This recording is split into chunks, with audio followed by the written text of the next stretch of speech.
చేస్తారని మేము చెప్తున్నామండి. రైట్. కిరణ్ గారు, రవి గారు ఏమంటారు? దక్షిణాదిలో ప్రధానంగా మీకు 3 ఛాలెంజ్లు ఉన్నాయి. ఒకటేమో ప్రాంతీయ పార్టీ బలమైన ప్రభావం ఉంది, అటు భాష ప్రాంతీయ భావాలు ఉన్నాయి, అండ్ తర్వాత స్థానిక నాయకత్వం కొరత ఉంది. సో అప్పటి నుంచి కేరళలో మెయిన్ చూసుకుంటే ఎల్డీఎఫ్ 2021 నుంచి కూడా ఆయనే కొనసాగుతూ వస్తున్నారు. సరే, ఉద్యోగాలు లేవా, లేకపోతే మత విద్వేషాలు ఉన్నాయా, ఇంకోటి ఏదైనా పక్కన పెడితే అక్కడ కొంతకాలంగా అదే నడుస్తూ ఉన్నప్పుడు బీజేపీ పాగా ఎలా వేస్తుంది అనుకుంటారు? అటు కేరళ కానీ ఇటు తమిళనాడు కానీ. ముందు కేరళ గురించి ఒకసారి మాట్లాడదాం. ముందు ఒకసారి తమిళనాడు పుదుచ్చేరికి చెందిన మనకి ఆనుకున్న రాష్ట్రం కాబట్టి మాకు ఆంధ్రప్రదేశ్ కి సరిహద్దుగా ఉన్న రాష్ట్రం. పుదుచ్చేరి అయితే మా కాకినాడ పవన్ కళ్యాణ్ గారిని నేతృత్వం వహిస్తున్న పిఠాపురం కాకినాడ గారికి ఒక 20 పక్కనే, మా పక్కనే పుదుచ్చేరి మాకు పక్కనే యానాం అసెంబ్లీ ఉంది. సో మన ఎన్డీఏ కూటమి ప్రభావం అయితే తమిళనాడులో పుదుచ్చేరి మీద బాగా ఉంటుందని చెప్పి నా అభిప్రాయం. ఇప్పుడు తమిళనాడులో భారతీయ జనతా పార్టీ ఈనాటికి ఈ రోజు మా ప్రెజెన్స్ ఏంటి?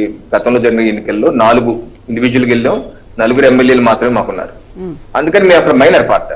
అక్కడ మేజర్ పార్టీ ఎవరు? ఏఐడిఎంకి. వాళ్ళకి 60 స్థానాలు ఉన్నాయి. సో వాళ్ళు పెద్ద పార్టీ. సో ఈ రోజు మేము ఏఐడిఎంతో మళ్ళీ ఇప్పుడు కలిసి ఎన్నికలకి వెళ్తున్నాం. సో అలాగే డిఎంకే ఒక పాత పార్టీ గట్టిగా ఉన్నారు. అలాగే అక్కడ గత 5 ఏళ్ళుగా పరిపాలిస్తున్నారు. ఎన్నో దేవాలయాలు కూల్చారు, ఎన్నో విభేదాలు ఉన్నాయి. అలాగే వక్ఫ్ చట్టం దానికి తీసుకొచ్చారు, ఇబ్బందులు పెట్టారు, ఇవన్నీ ఉన్నాయి. ఈ నేపథ్యంలో పుదుచ్చేరి గాని తమిళనాడు గాని దానికి మన ఎన్డీఏ కూటమి నుంచి చంద్రబాబు నాయుడు గారు, పవన్ కళ్యాణ్ గారు, నారా లోకేష్ గారి యొక్క పాత్ర కీలకంగా ఉండబోతుందండి.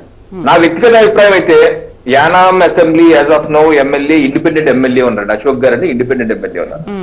అక్కడ జనసేన తీసుకుంటే ఎన్డీఏ కూటమిలో భాగంగా, ఎందుకంటే మా కాకినాడకి పవన్ కళ్యాణ్ గారు ఉంటున్న దానికి పక్కనే గారు అనుకుని ఉన్నదే కాబట్టి చక్కటి ప్రభావం ఉంటుంది. యువత కూడా బాగా ఆకర్షితులవుతారు.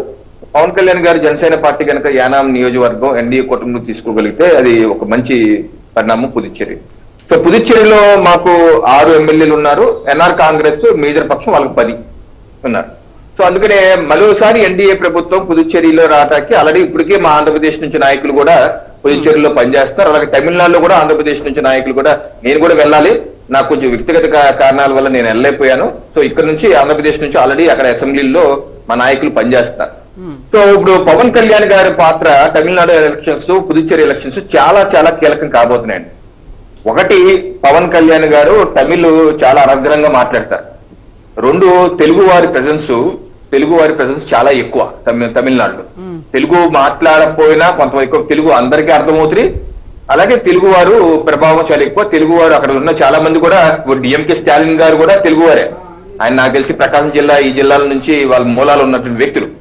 తెలుగు వారి ప్రభావం ఎక్కువ. అందుకని పవన్ కళ్యాణ్ గారి పాత్ర, అలాగే చంద్రబాబు నాయుడు గారు, లోకేష్ గారు, తెలుగుదేశం పార్టీ కూడా చిత్తూరు బోర్డర్ నియోజకవర్గాల్లో ఏదైనా ఒక అసెంబ్లీ, 2 అసెంబ్లీలు కానీ 3 అసెంబ్లీలు తీసుకుంటే ఎన్డీఏ కూటమిలో భాగంగా అది కూడా బాగుంటుంది. సో మనం తమిళనాడు పుదుచ్చేరిని ప్రధానంగా తమిళనాడు కనుక గట్టిగా ఫోకస్ చేసి ఎన్డీఏ భాగపక్షాలు పవన్ కళ్యాణ్ గారు, లోకేష్ గారు గట్టిగా పనిచేస్తే తప్పనిసరిగా ఏఐడిఎంకే ప్రాతినిధ్యంలో ఎన్డీఏ ప్రభుత్వం అక్కడ ఏర్పడటం ఖాయం. ఆ రకంగా మనం వ్యూహాలు రచించి ముందుకెళ్ళాలని చెప్పి నా యొక్క రిక్వెస్ట్.